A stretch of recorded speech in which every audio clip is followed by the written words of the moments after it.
Saatnya Anda dengarkan Ruang Publik KBR yang dipersembahkan oleh PT Transportasi Jakarta.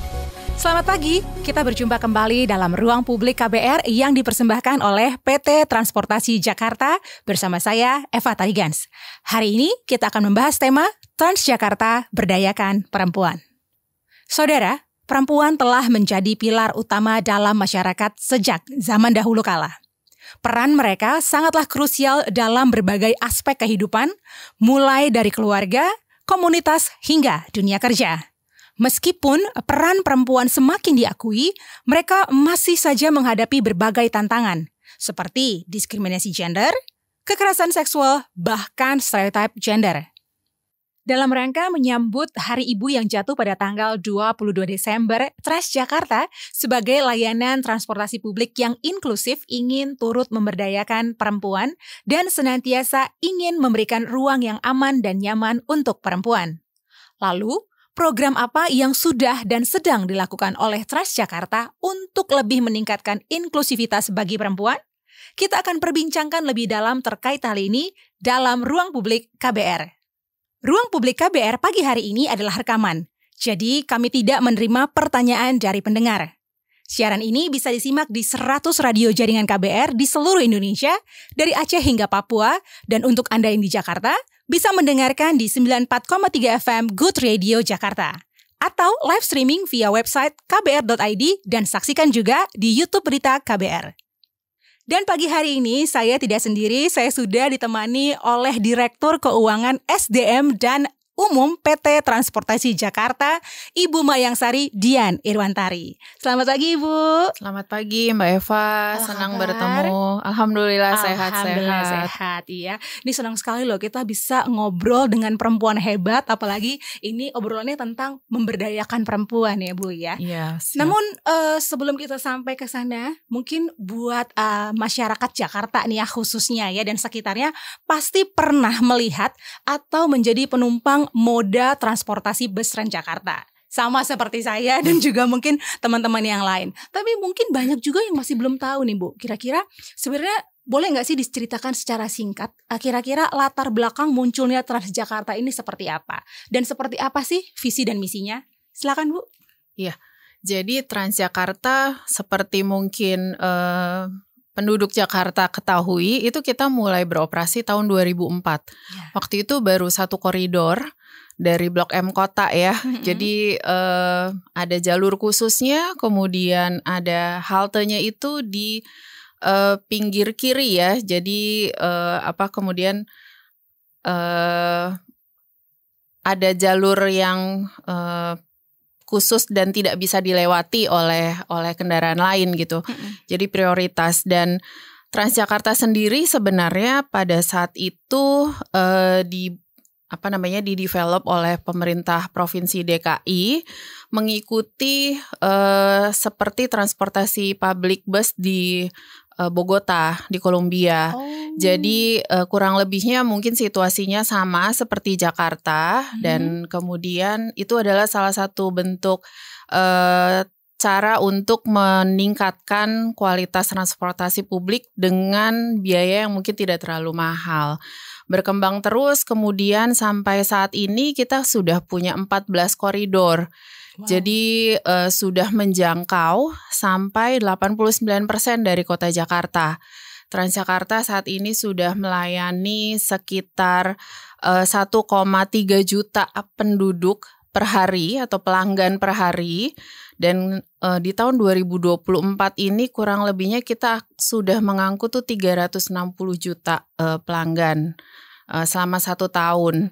Dan armada kami itu terdiri dari 4.700-an bus, 2.800-nya itu mikrotrans. Mungkin Mbak Eva tahu yang seperti angkot ya.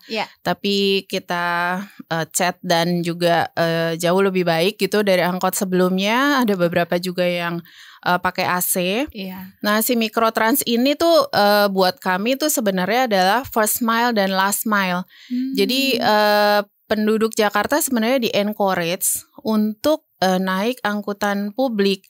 Karena dengan naik angkutan publik gitu kan ya, itu kita bisa mengurangi emisi sampai 94% dibanding kita naik motor atau naik mobil pribadi. Nah, si Mikrotrans ini kami rancang paling tidak itu 500 meter dari pagar rumah kita. Iya. Jadi dengan jalan sedikit lah ya gitu ya, itu kita bisa naik Mikrotrans. Nah, Mikrotransnya ini feeding ke bus yang lebih besar. Jadi tidak perlu nyambung dengan angkutan yang lainnya gitu lainnya ya. Saya bilang yang lainnya yang mungkin emisinya lebih tinggi daripada Transjakarta. Walaupun kalau misalnya kita nyambungnya misalnya dengan MRT atau LRT atau KRL itu oke, karena sama-sama less emission gitu kan ya. Jadi itu Transjakarta sekarang kurang lebihnya juga Transjakarta itu beroperasi dengan memberdayakan operator. Jadi kami saat ini ada sekitar 20 operator. Untuk yang bus-bus besar itu mungkin perusahaan-perusahaan yang besar ya. Jadi kami tetap mengajak yang perusahaan-perusahaan bus yang dulu sebelum ada Transjakarta. Tapi yang menyenangkan mungkin ada 10 operator Mikrotrans itu bentuknya koperasi. Bentuknya koperasi, dan si koperasi ini sejak dia masuk ekosistemnya Transjakarta itu mereka jadi lebih transparan, laporan keuangannya mereka sudah bisa membuat dengan lebih baik, manajemennya lebih baik gitu ya. Jadi itu salah satu programnya Transjakarta. Selain tadi bersih gitu ya, betul. Kita menyediakan public transport yang ramah lingkungan. Benar. Kemudian berdaya. Jadi kita memberdayakan ekonomi, nggak cuma membawa ya kayak Mbak Eva kerja kan, itu kegiatan ekonomi ya. Iya, betul. Maksudnya kerja untuk mencari nafkah gitu, itu kegiatan ekonomi. Atau misalnya kita pergi untuk ketemu sama teman-teman, kegiatan sosial.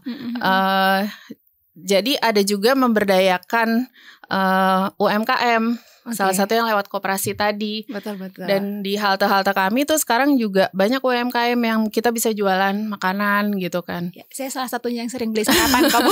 Kalau iya, karena ada yang jual kue gitu ya. Ada kopi. Tapi saya senang sekali dengan kata memberdayakan. Nah, betul. Ini luar biasanya adalah menggrab begitu banyak orang, driver ataupun koperasi UMKM ya. Tapi dengan kata memberdayakan khususnya untuk perempuan. Kita lagi ngobrolin soal perempuan sebentar lagi Hari Ibu. Nah, kalau untuk suatu transportasi publik, itu seperti apa sih sebenarnya Bu kontribusinya dalam memberdayakan perempuan kalau menurut pandangan Ibu? Jadi satu nih, kita mesti mungkin teman-teman di sini dan yang mendengarkan KBR mesti tahu bahwa 60% pelanggan Transjakarta itu perempuan. Sehingga pada akhirnya kita mesti mempunyai perempuan-perempuan di internalnya Transjakarta untuk bisa memberikan insight gitu kan ya. Jadi pelayanannya buat perempuan harus seperti apa. Kalau kita naik perempuan gitu, kita naik kendaraan umum, kan kita nggak suka ditempel-tempel pasti kan. Betul. Bahkan sampai ada yang sudah masuk kategori pelecehan seksual gitu kan. Jadi kita membuat ruang khusus nih buat perempuan. Ada semacam ada mungkin saya bisa bilang kompartemen di depan itu cuma boleh buat perempuan. Betul. Jadi biasanya si pramusapa kami akan bilang bapak-bapak yang laki-laki ke belakang walaupun mereka masuk dari pintu yang di depan gitu karena areanya itu khusus untuk perempuan. Terus kami juga punya bus pink. Walaupun tidak banyak tapi bus itu cuma bisa dinaiki oleh perempuan. Dan dari tahun 2017 sebenarnya kami selalu memulai gitu kan ya kampanye anti pelecehan seksual. Announce-nya itu kami nyalakan dengan secara terus-menerus gitu ya. Mungkin kalau Mbak Eva notice gitu ya, mungkin setiap 15 menit hati-hati laporkan gitu kan ya kalau ada pelecehan seksual. Dan SOP-nya juga kami buat gitu.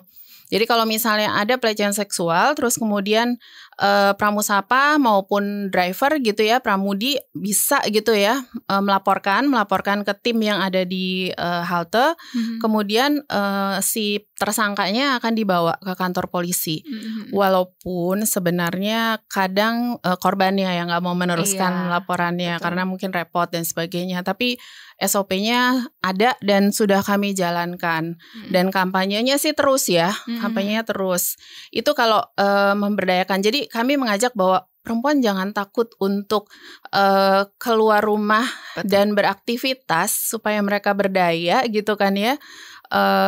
Dan Transjakarta bisa jadi sarana mereka untuk bepergian. Sahabat transportasinya perempuan ya. Betul. Tapi kalau yang seperti Ibu bilang tadi, announcement itu benar sih. Announcement saya kalau naik sering banget. Terus juga stiker juga ditempel, terus gede-gede lagi di kacanya gitu ya. Emang untuk kita lebih aware lagi dan untuk perempuan juga lebih paham lagi nih ya. Tapi sedikit Bu, kenapa nih ya Transjakarta ini memilih untuk fokus pada pemberdayaan perempuan? Apakah ada alasan khusus atau seperti apa? Kalau kita sebenarnya gini, gender equality maupun jadi bukan cuma perempuan tapi juga disabilitas juga kami prioritaskan. Jadi mereka juga harus punya akses yang cukup aman untuk memakai gitu kan ya Transjakarta. Nah, itu sebenarnya kan hak asasi ya. Kita harus menghormati itu. Terus kemudian kalau kita mungkin pernah baca atau gimana, sebenarnya dengan meningkatnya partisipasi perempuan, ada mungkin kajiannya OECD gitu kan ya bilang bahwa akan meningkatkan GDP dunia 15% gitu. Dan buat kami yang namanya GETSI gitu ya, gender equality dan disability yang ramah disabilitas, itu menurut kami mensupport Transjakarta supaya sustain, karena itu bagian dari sustainability ya. Jadi nggak mungkin gitu kan ya, nggak mungkin suatu perusahaan itu bisa berlangsung terus gitu ya kalau tidak memperhatikan kesetaraan gender dan ramah disabilitas. Jadi di kami pun tuh kita tahu kalau di industri transportasi itu memang belum banyak sebenarnya partisipasi perempuannya di situ karena sangat maskulin ya, angkutan darat gitu, mau angkutan laut gitu, itu sangat maskulin. Jadi saat ini di internal kami pun mungkin belum banyak. Kalau di level yang manajer ke atas itu sebenarnya sudah lebih dari 20%. Kalau yang di staff itu baru 15%, karena mungkin memang banyak di lapangan yang laki-laki ya. Terus kemudian di levelnya pramudi atau driver kami itu juga masih sangat kecil. Nah, kami ingin tuh meningkatkan yang di situ. Kenapa? Karena tingkat kecelakaan pramudi perempuan itu hampir 0. Wow. Dibandingkan yang laki-laki. Kenapa? Kita coba pelajari, mungkin karena Transjakarta kan kita punya standar pelayanan minimal. Jadi TJ itu nggak boleh jalan lebih dari 50 km per jam. Sehingga cocok ya, maksudnya pramudi perempuan biasanya kan dia nyupir ngeremnya lebih halus gitu ya. Terus kemudian dia juga lebih nggak panasan, nggak emosi gitu kan ya. Terus kemudian dan dia tidak perlu ngejar atau ngebut gitu kan, jadi itu cocok. Terus kami pikir juga Transjakarta tuh semua bus kita halte gitu ya, itu ada CCTV, termasuk yang mikrotrans. Jadi harusnya aman ya gitu kan ya. Paling tidak kita pantau terus di comment centernya kami. Terus kemudian juga menurut kami sih ya, kalau perempuan itu bisa berdaya, kemudian bisa memperoleh penghasilan gitu ya. Itu pertama pasti mereka mikirin buat keluarganya. Jadi buat beli rokok gitu misalnya. Jadi mereka pasti mikirin untuk kesejahteraan keluarganya. Betul. Nah, di situ tuh buat kami sebenarnya salah satu tujuan juga ya, tujuan perusahaan. Kalau misinya kita kan connecting the life of Jakarta gitu ya. Tapi kami punya 3 pilar tuh Mbak Eva, yang bersih, berdaya, dan bestari. Jadi pada akhirnya Transjakarta ingin memberikan suatu result yang memberikan impact gitu kan ya ke society. Salah satunya adalah ke pemberdayaan perempuan. Oke, terima kasih Ibu. Bersih, berdaya, dan bestari. Betul. Ya, luar biasa sekali. Mungkin saudara sudah nggak sabar lagi nih kira-kira bakal ngobrolin apa lagi ya setelah ini. Karena sebentar kita akan lanjutkan kembali obrolan kita setelah jeda berikut ini. Ruang Publik pagi hari ini adalah rekaman, jadi kami tidak bisa menerima pertanyaan dari Anda. Ingat, siaran ini juga bisa Anda dengarkan secara utuh melalui podcast kbrprime.id. Pilih Ruang Publik. Masih Anda dengarkan Ruang Publik KBR yang dipersembahkan oleh PT Transportasi Jakarta. Anda masih menyimak Ruang Publik KBR yang dipersembahkan oleh PT Transportasi Jakarta. Tema kita pagi hari ini, Transjakarta Berdayakan Perempuan. Siaran hari ini bisa Anda simak di 100 radio jaringan KBR di seluruh Indonesia, dari Aceh hingga Papua. Dan untuk Anda yang di Jakarta, Anda bisa mendengarkan di 94,3 FM Good Radio Jakarta atau live streaming via website kbr.id dan akan tayang juga di YouTube Berita KBR. Dan pagi hari ini saya masih bersama Direktur Keuangan SDM dan Umum PT Transportasi Jakarta, Ibu Mayangsari Dian Irwantari. Ya Ibu, ya, kita lanjutkan kembali obrolan kita tadi ya. Dan ini mungkin untuk di topik kita masih tentang berdayakan perempuan. Ya. Nah, kalau untuk pandangan Ibu secara personal nih ya, seorang perempuan itu, seorang ibu itu kan benar-benar istimewa sekali ya dalam kehidupan kita. Nah, menurut Ibu sendiri nih, harapan dan tuntutan terhadap seorang ibu di saat ini berbeda dengan masa lalu itu seperti apa sih Ibu melihatnya perbedaan itu? Kalau tuntutan zaman tentunya beda-beda ya. Jadi kita mungkin ingat dulu ada era yang masih perempuan diharapkannya di rumah, terus dia bisa mengasuh anak gitu kan ya, terus mengelola keluarga, bisa masak dan sebagainya. Cuma dengan munculnya kesadaran baru gitu kan ya, perempuan sudah bisa masuk ke area publik gitu kan ya, dan juga berkarya gitu kan ya di area publik. Terus kemudian tapi tetap gitu ya, perempuan tuh tuntutannya sangat tinggi ya. Jadi perempuan boleh kerja, tapi kalau anaknya misalnya ada masalah, biasanya nih yang disalahkan juga ibunya gitu ya.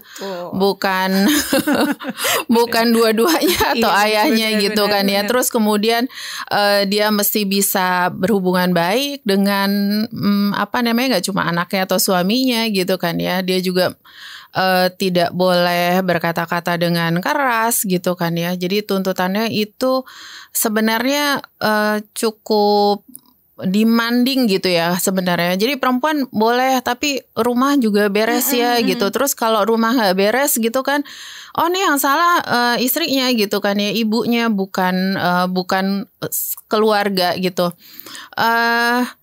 Kemudian saat ini juga gitu ya, mungkin kita tahu ini eranya udah digital, jadi perempuan juga mesti tahu bahwa ada risk and ada pro kontra lah ya sebenarnya digital itu gitu.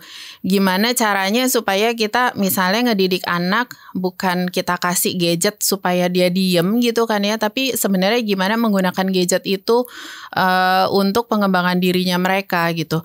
Jadi kayak tuntutan perempuan tuh mesti sejalan dengan zamannya gitu kan ya. Tapi yang tradisional tetap dituntut kan. Betul. Kalau di kita ya, kalau di Indonesia ini gitu ya. Kadang tuh seperti gini contohnya. Misalnya saya galak gitu ya. Perempuan galak gitu. Misalnya sebagai leaders kita galak. Kita akan dibilang, wah nih perempuan nih emosian, galak gitu ya. Cuma begitu laki-laki yang galak gitu, dia akan bilang, oh si bapak ini berwibawa, tegas gitu ya. Salah kita.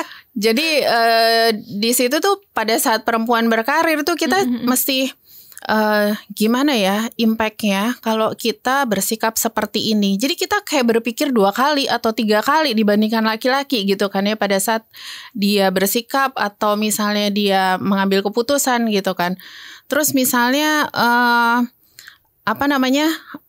laki-laki gitu ya, keluar rumah gitu ya, santai setelah kerja gitu ya, dia kumpul sama teman-temannya. Nanti dibilangnya, ya kan dia capek kerja, dia kan boleh dong gitu kan ya. Tapi perempuan begitu me time aja kan anaknya nyariin gitu.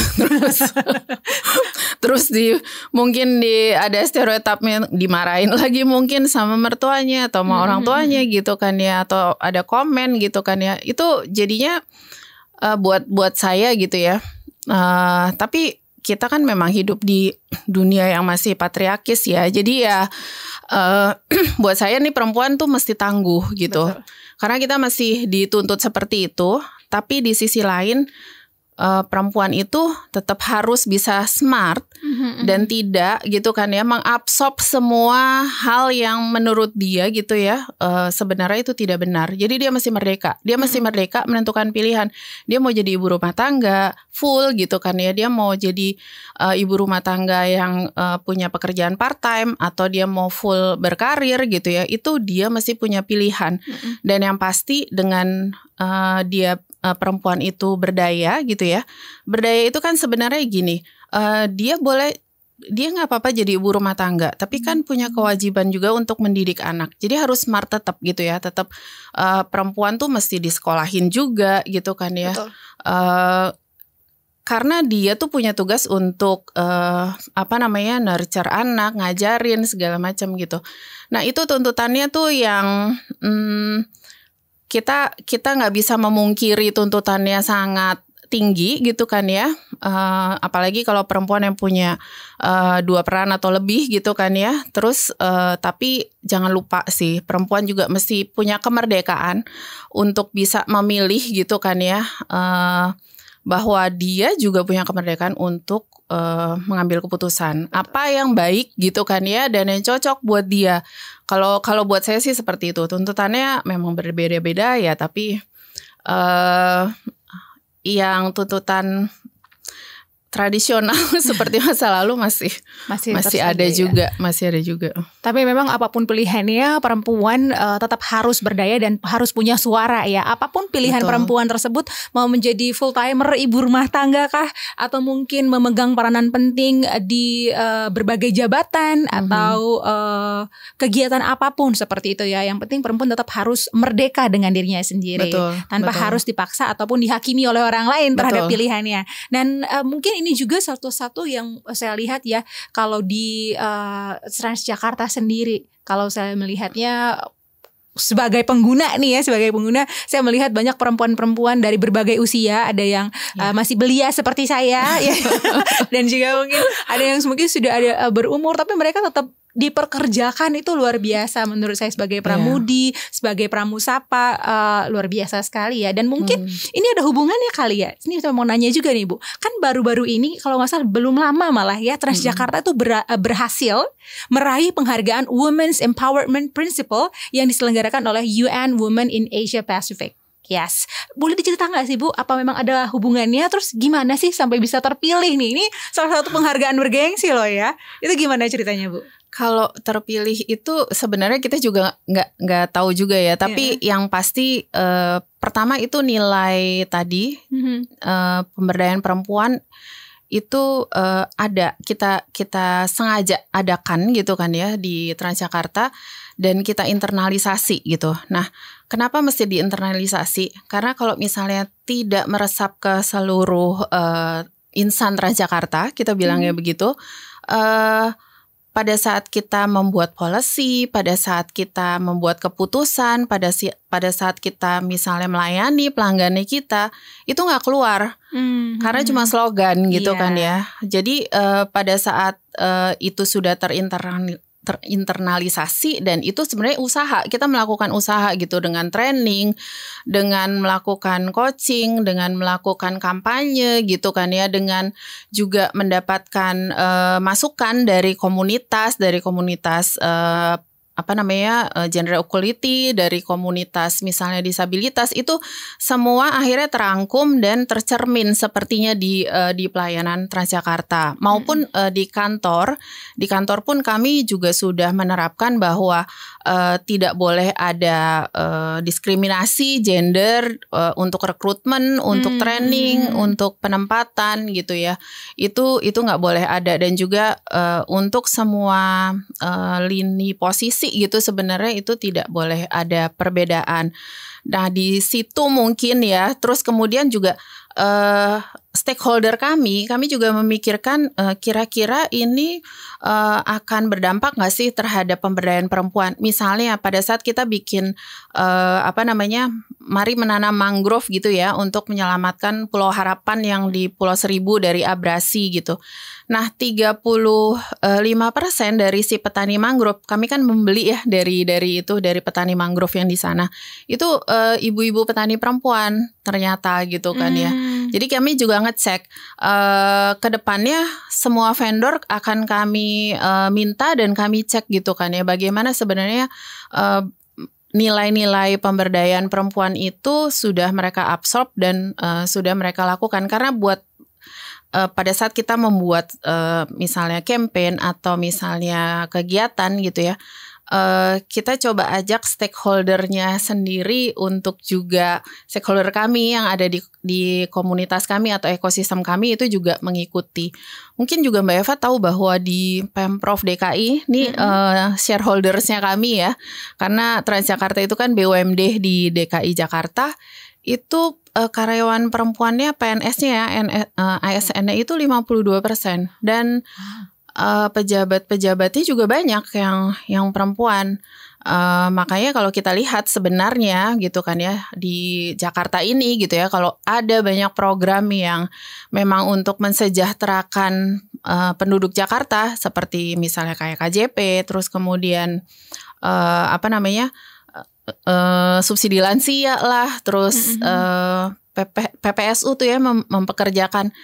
Itu saya yakin banget itu sebenarnya pemikiran-pemikiran dari leaders perempuan juga gitu. Jadi biasanya kan kalau misalnya perempuan mengambil keputusan, dia akan memikirkan dengan pakai hati gitu kan ya.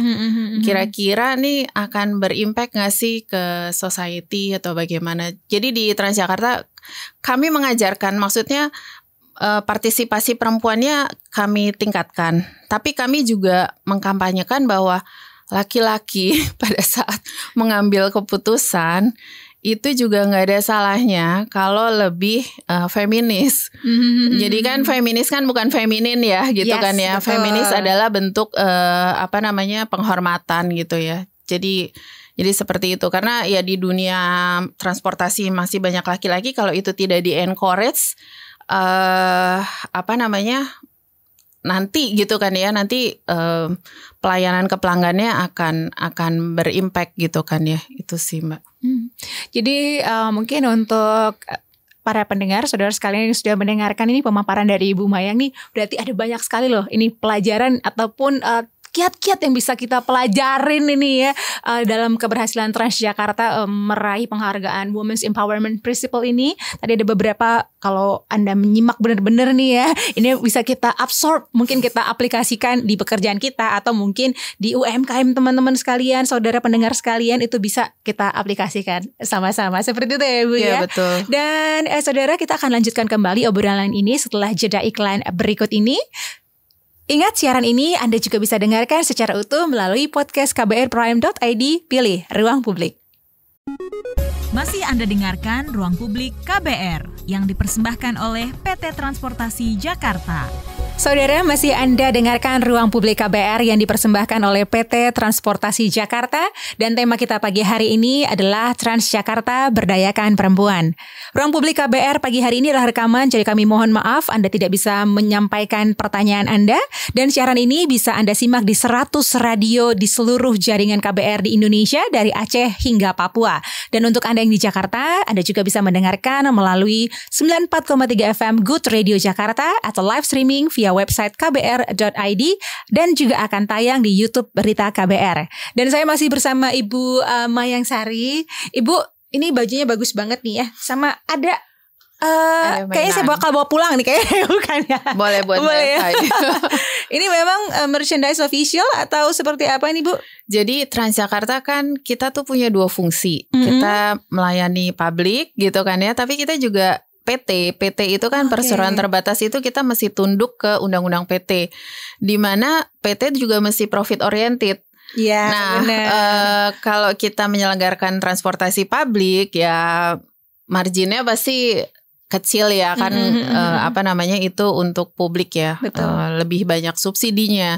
Tapi sebagai PT kita coba nyari uang dong. Ada mungkin Mbak Eva lihat iklan-iklan yang ada di bus atau di halte-halte gitu kan ya. Kemudian ada naming right juga. Jadi kalau dengar misalnya Bundaran HI apa gitu ya, itu salah satu jualan kami. Nah, kami juga menjual merchandise nih.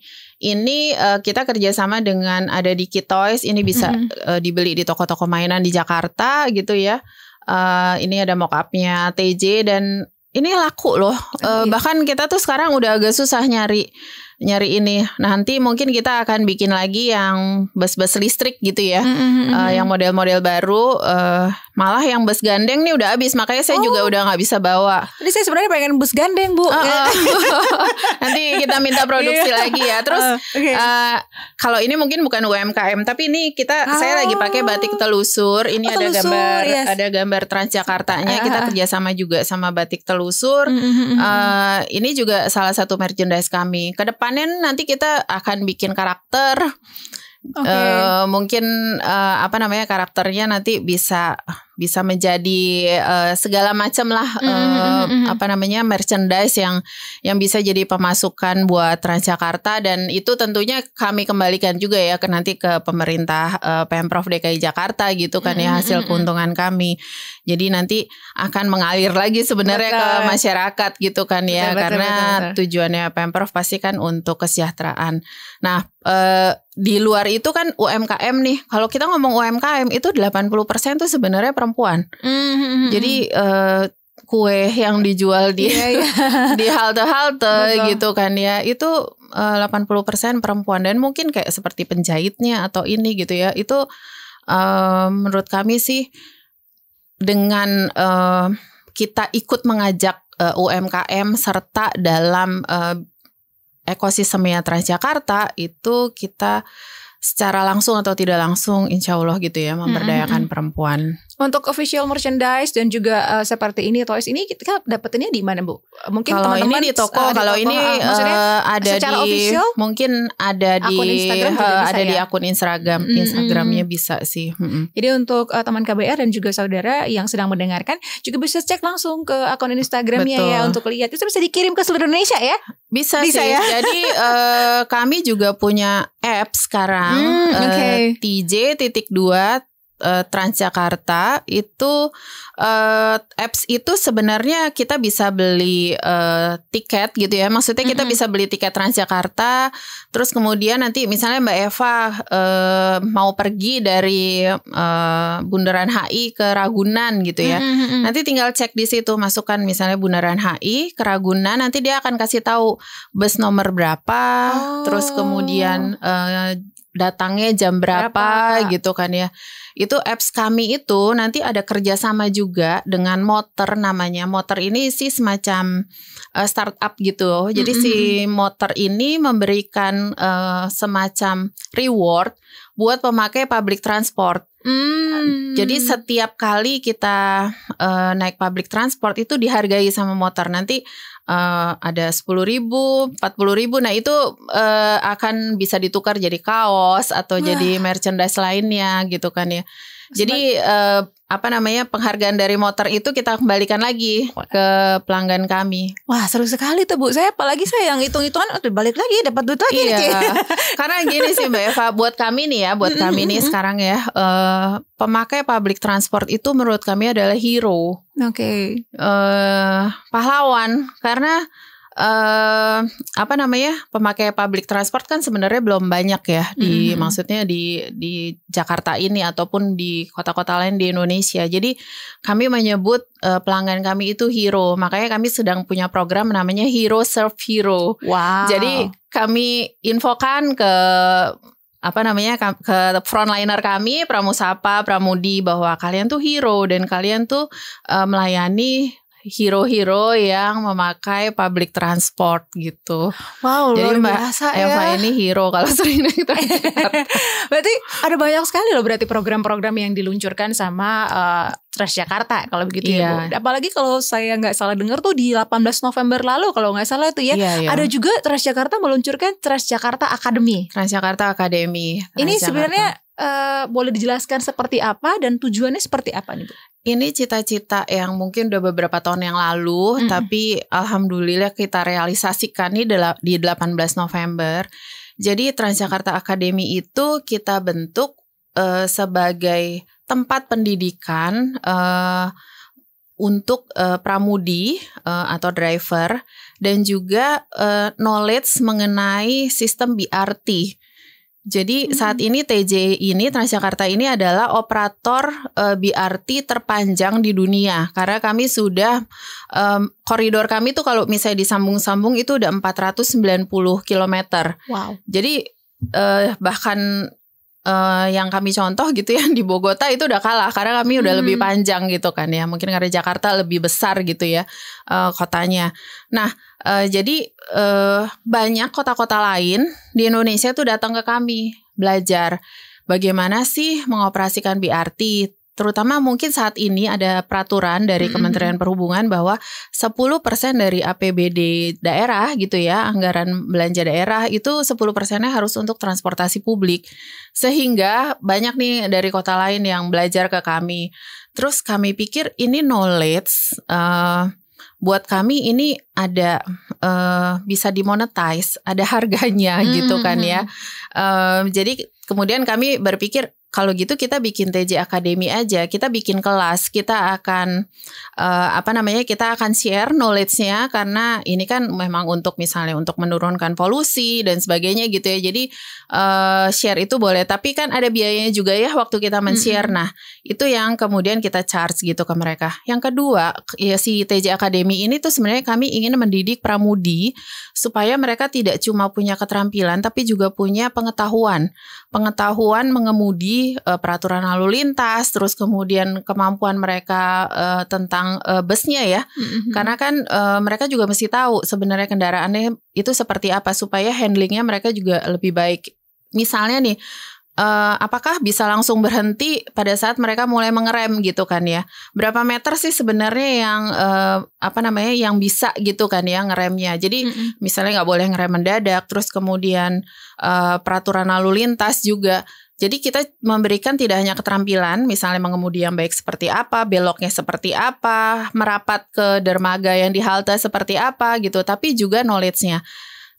Di sisi lain, harapan kami adalah bisa menurunkan tingkat kecelakaan.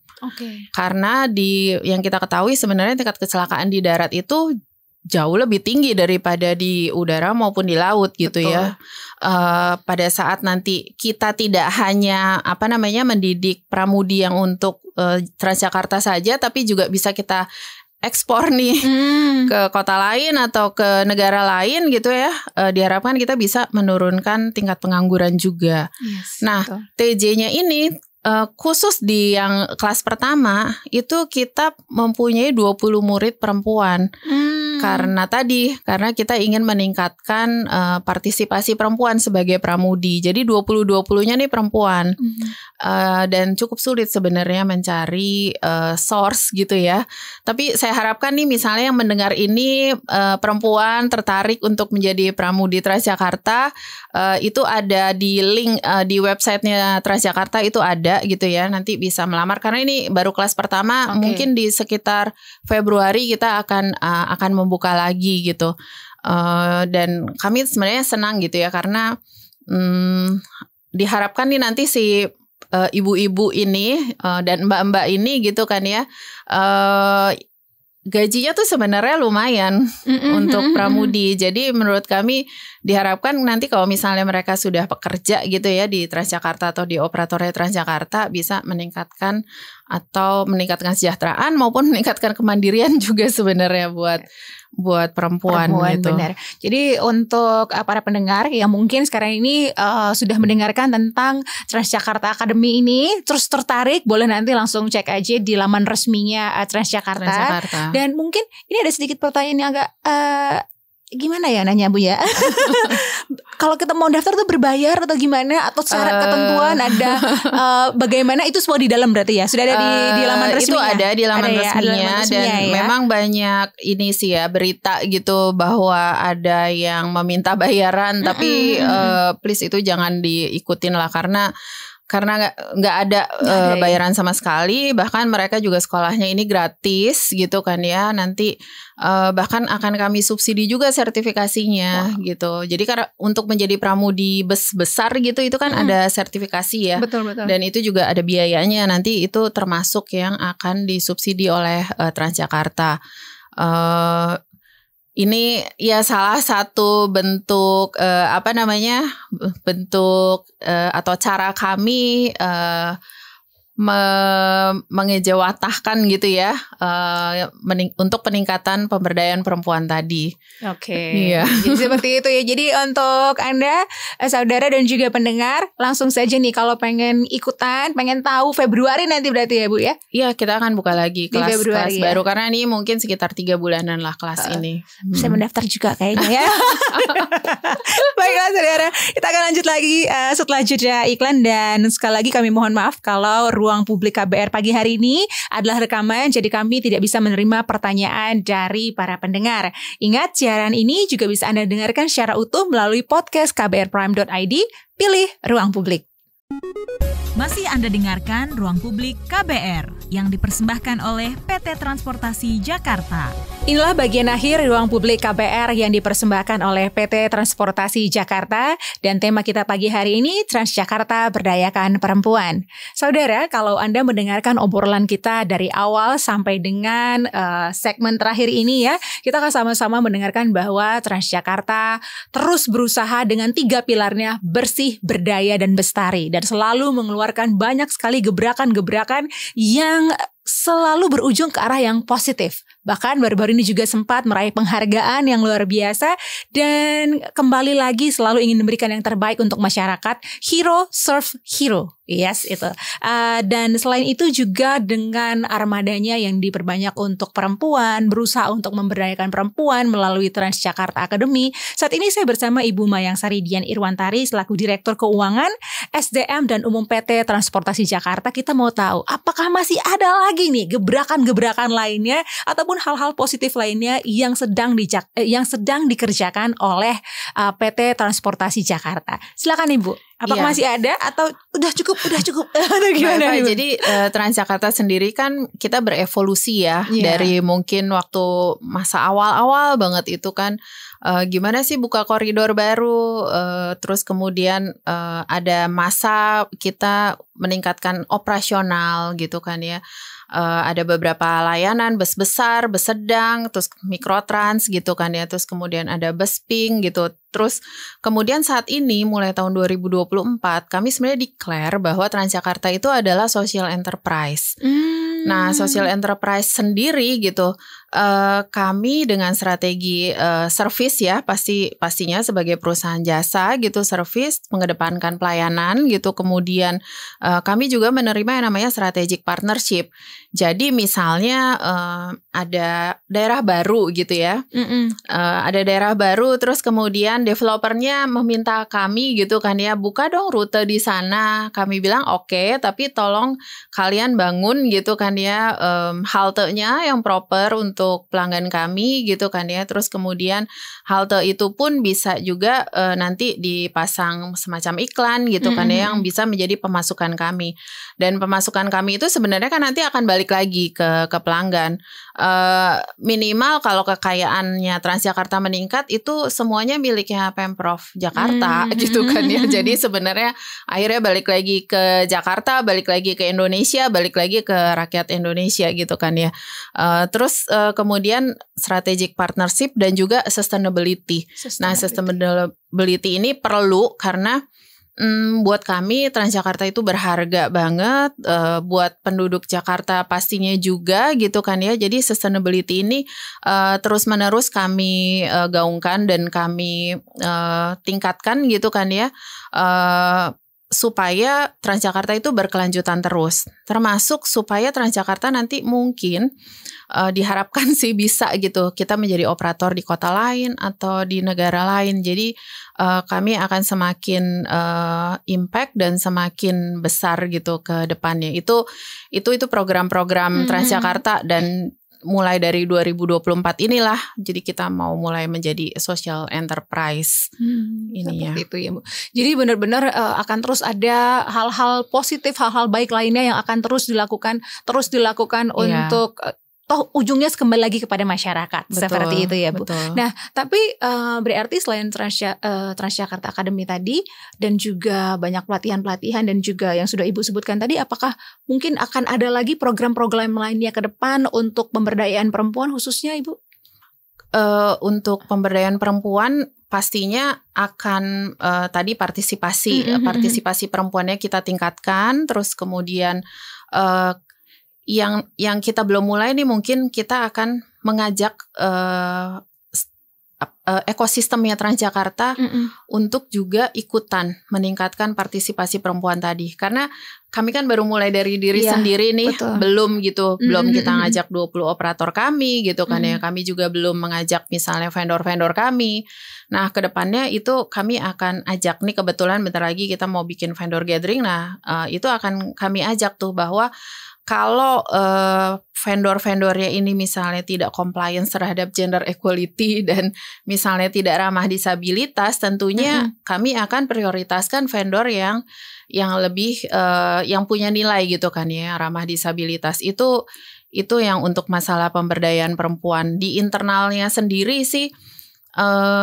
Tapi ini saya masih baru mulai banget belajar buat perempuan pada saat dia berkarir. Yang diperlukan tuh sebenarnya support system. Yes.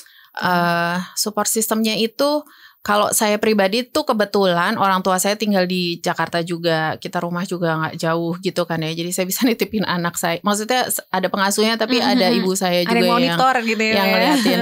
Tapi gak semua perempuan pekerja maupun perempuan yang punya karir itu punya privilege itu. Iya, betul. Nah, kami ingin bikin daycare. Oh. Kami ingin punya daycare. Tapi yang namanya daycare itu kan aturannya pasti banyak kami betul. tahu karena itu anak-anak ya. Jadi kan harus aman, harus nyaman gitu ya. Jadi kami lagi mulai ada salah satu NGO yang concern terhadap itu. Kita lagi belajar aturannya. Nanti kita cari lokasinya. Jadi ibu-ibu yang punya anak, ibu-ibu karyawan Transjakarta yang punya anak, ya nggak ragu gitu pada saat misalnya pengasuhnya lagi pulang atau tidak ada siapapun yang bisa menjaga gitu kan ya, atau pada saat lebaran gitu kan. Betul. Ya itu mereka nggak ragu untuk tetap berkarir dan berprestasi gitu ya, karena ada wadahnya nih. Karena buat saya tuh support buat perempuan lah, support system itu sangat penting. Iya, betul. Ininya. Jadi tanpa itu sebenarnya tidak seperti laki-laki, perempuan nggak bisa gitu kalau nggak ada support system, terutama yang sudah berkeluarga. Berarti kita harapkan apapun rencana dan wacana ini yang pasti untuk perempuan ini bisa direalisasikan dan semua terms and conditionnya ini juga bisa nanti dapat semuanya ya Bu ya. Compliance terhadap semua policy-nya. Kita juga lagi belajar sama Kementerian Perempuan dan Perlindungan Anak gitu kan ya. Iya betul. Dan juga dari Dinas Perempuan dan Perlindungan Anak yang di Jakarta gitu, yang di Pemprov DKI. Jadi yang pasti kita mesti tahu dulu, punya pengetahuan dulu, terus kemudian kita pastikan kita mempunyai capability gitu kan ya untuk menyediakan, baru nanti kita buka. Mudah-mudahan ya Mbak Eva bisa cepat gitu ya, karena karyawan Transjakarta lumayan banyak gitu, lumayan banyak. Karena kalau itu sudah terrealisasi, seenggaknya itu mengurangi beban kekhawatiran dari para pekerja terhadap keluarganya. Dan gitu juga ya. Sebenarnya itu salah satu yang kalau kita perempuannya bilangnya glass ceiling ya. Benar nggak sih, kita apa ya namanya ya? Mau pergi keluar dari rumah pada saat yang di rumah nggak ada yang ngurus. Betul. Gitu, itu akhirnya menjadi beban gitu kan ya. Jadi banyak sebenarnya kan glass ceilingnya tuh kayak misalnya tadi kita kerja juga nggak konsentrasi gitu kan ya. Bapak-bapak mungkin nggak inget gitu ya maksudnya. Tapi kita kerja nggak konsentrasi. Aduh nih anak saya titipin misalnya sama tante saya nggak biasa gitu kan ya. Gitu kan udah makan belum sih? Gimana ya? Tidur siang kayak, tadi ya? Kayak udah nelpon lah, WA lah segala macam, monitoring gitu kan ya. Terus kemudian salah satunya juga misalnya kayak cuti. Kadang-kadang keluar kan sebenarnya ucapan gitu bahwa kalau perempuan nanti ada cuti 3 bulan gitu kan. Itu kan kadang yang menghambat karirnya perempuan kan, karena ya untuk promosi lah segala macam. Itu yang bikin kita melihat makin lama yang di atas makin sedikit ya. karena butuh daya juang dan persistensi gitu kan ya untuk itu. Jadi support system buat saya kita cobalah bikin di kantor. Sama satu lagi penting banget itu woman support woman. Iya, itu paling benar sih, woman support woman ya. Banyak kan sih tagline doang sih ya, woman support woman ya. Tapi pada kenyataannya ya. Maksudnya coba kita sebagai perempuan gitu kita campaign ya untuk woman support woman, jangan saling menjatuhkan gitu ya, tapi kita saling support gitu. Supaya erat juga nih. Kalau laki-laki kan erat banget ya pertemanannya gitu kan ya. Jadi kalau misalnya di kantor gitu kan, di karir kita juga saling mendukung. Jadi kayak misalnya ada teman perempuan gitu kan yang kamu kayaknya perlu didukung ini deh, kamu perlu melatih kepercayaan diri. Karena salah satu kekurangan perempuan itu adalah kurang percaya diri dengan kemampuan yang sama gitu kan ya. Dengan nilai mungkin pada saat dia sekolah lebih tinggi, pada saat dia di dunia kerja itu dia lebih tidak percaya diri dibandingkan laki-laki. Yang saya alami maupun orang lain atau yang saya notice gitu kan ya dari teman-teman saya yang perempuan atau misalnya tim saya yang perempuan itu seperti itu. Jadi woman support woman itu kita mau campaign kan tuh tahun depan kayaknya supaya nanti di Transjakarta yang karyawan perempuan juga bisa lebih solid lagi gitu kan ya, saling supportnya. Keren loh, hari ini obrolannya bener-bener banyak sekali insight yang bisa kita dapetin, benar-benar keren banget. Dan semoga semua rancangan-rancangan ataupun cita-citanya itu semua bisa terrealisasi di tahun 2025 dan akan terus ada gebrakan-gebrakan yang luar biasa. Tapi Bu, sebelum kita menyelesaikan obrolan kita ini, boleh dong berikan sedikit kesimpulan atau closing statement dari obrolan kita ini, Transjakarta Berdayakan Perempuan ini. Silakan Ibu. Iya. Jadi Mbak Eva, kalau untuk pemberdayaan perempuan maupun perlindungan pelanggan kami yang perempuan, itu buat kami bukan hanya kewajiban, tapi juga kami dengan senang hati gitu kan ya, dan merupakan passion kami untuk mensejahterakan dan untuk memberdayakan perempuan untuk kesejahteraan masyarakat. Dan satu lagi ini masalah pelecehan seksual di Transjakarta, baik di dalam bus ataupun di premisnya Transjakarta seperti halte, itu mohon dilaporkan ke 1550102, itu bisa telepon anytime karena itu 24 jam kontak center kami, dilaporkan di mana, jam berapa supaya CCTV kami bisa cek, terus kemudian atau jika ingin cepat bisa dilaporkan ke petugas terdekat karena kami sudah mempunyai SOP di mana jika terjadi pelecehan seksual si tersangkanya akan kami bawa ke kantor polisi. Jadi tidak hanya kami diamkan dan membuat laporan, tapi tersangkanya akan kami bawa ke kantor polisi karena buat kami efek jera itu penting sehingga kedepannya Transjakarta bisa lebih aman buat perempuan. Itu itu himbauan untuk seluruh pelanggan Transjakarta untuk tidak segan-segan melaporkan dan please dare to speak lah kalau mereka melakukan pelecehan, kalau mereka menerima pelecehan seksual. Oke. Iya. Terima kasih sekali Ibu dan saudara, karena waktu kita yang terbatas, kita terpaksa mengakhiri pembicaraan kita pada pagi hari ini. Terima kasih Ibu. Sebelum kita pamit, Sama-sama. mungkin boleh diajarin saya salam Transjakarta seperti apa? Boleh. Jadi ini salam Transjakarta. Jadi kita melayani dengan hati. Seperti ini ya Bu ya? Iya, seperti ini. Oke. Berarti nanti ketika saya bilang salam, nanti kita salam Jadi Transjakarta ya? salamnya gini, salam Transjakarta. Biasanya kita Transjakarta bisa gitu. Oke, kalau begitu. Karena kita punya value bisa. Transjakarta bisa. Oke. Iya. Kalau begitu saudara dan juga pendengar, Kita mulai ya, Mbak waktunya ya. kita sama-sama mulai. Saya Eva Tarigan undur diri bersama dengan Direktur Keuangan STM dan Umum PT Transportasi Jakarta Ibu Mayang Sari. Dan selamat pagi dan salam Transjakarta. Transjakarta bisa. Baru saja Anda dengarkan Ruang Publik KBR yang dipersembahkan oleh PT Transportasi Jakarta.